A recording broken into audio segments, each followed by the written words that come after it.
What's up, everybody? It's your boy Big Power JT, and I'm coming at you guys with my Florida State versus Miami game recap and analysis. Now, before I begin, make sure to like the video and subscribe. When you subscribe, you get me one subscriber close to my goal of 1,000 subscribers. So please subscribe to my YouTube channel. I give you guys stuff like this, game recaps, analysis. I also do the same thing for NFL news and college football news. So please subscribe to my YouTube channel. So let's get into it. So Miami, my Hurricanes, my favorite team, had me nervous for a second, man, because we almost lost this game. Now, when we look at the scoring summary, Florida State was dominating us to a point that we were down 27-7. We were getting dominated, but then our defense had the turnover.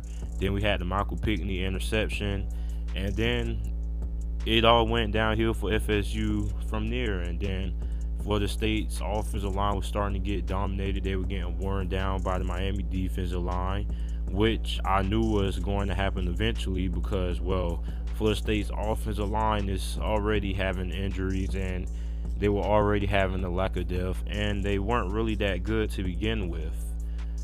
And we saw that because in the first half, they were running the ball pretty decent. They were passing pretty decent, and they were doing it to Miami's offense. Now, the defenses was won the game for Miami. The turnover chain came out, got the crowd going, got the whole team going. And we ended up scoring 21 points in the second half, and the defense really showed up in the fourth quarter, and we ended up winning this game. So when we look at the team stats, FSU had 200 total yards. They had 130 passing yards, 70 rushing yards. Florida State, they also had 2 turnovers, which were one of the reasons why they lost this game. Time of possession, they held the ball for 26 minutes, and they were 2 of 2 in the red zone, but 5 of 16 on third down. Miami, on the other hand, had 306 total yards, 204 yards passing, 102 rushing yards, one turnover.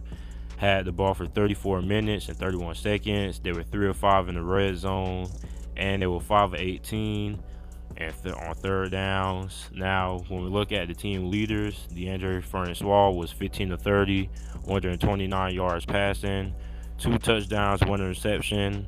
Cam Akers had 11 carries for 46 yards. Terry was the leading receiver with 2 receptions, 37 yards, and 1 touchdown.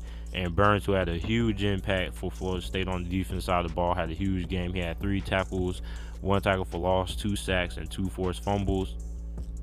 Ncaa Perry, he didn't really have a good game. He struggled earlier, but he kind of picked it up in the second half. He had 4 touchdowns. He was 13 of 32 passing for 204 passing yards. Travis Homer had 21 carries for 70 yards. Jeff Thomas had 3 receptions, 76 yards receiving for 1 touchdown. And Jay Garvin had a big game for Miami on the defense side of the ball. He had 5 tackles, 2 tackles for loss, and 2 sacks. So overall, this was Ncaa Perry's first real game. It was a rivalry game. It was at home. I think he struggled because this was really his first true test.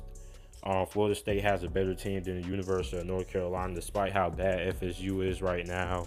Ncaa Perry, he had those 4 nice touchdown passes, and he was a big part of why we came back, despite his not so great performance. But overall, we won this game. Our defense came up as we needed them to, and they helped us win this game. And they have really been carrying us this season. And eventually, the offense is going to have to show up eventually. So I'm wondering when they're going to show up, but it doesn't matter right now because we won.